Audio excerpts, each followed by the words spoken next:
Hi guys, welcome back to our channel, Tech It Simple. In today's video, I'm going to show you how to log into your employee account. So without further ado, let's jump right into the video.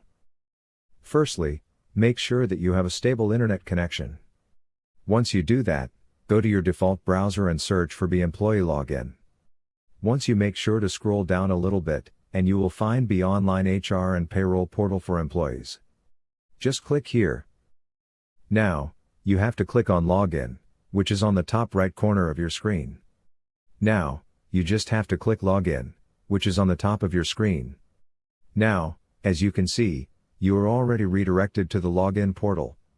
You simply have to enter your company ID, your username, and your password. In case you forgot your password, you can click here and reset your password. If not, then just click Login and enjoy using as an employee. That's it for today, guys. If you find this video helpful, then don't forget to give thumbs up. Comments and feedbacks are appreciated. Subscribe to our channel and don't forget to hit the bell icon so that I can come up with new videos like this. Until then, have a good time.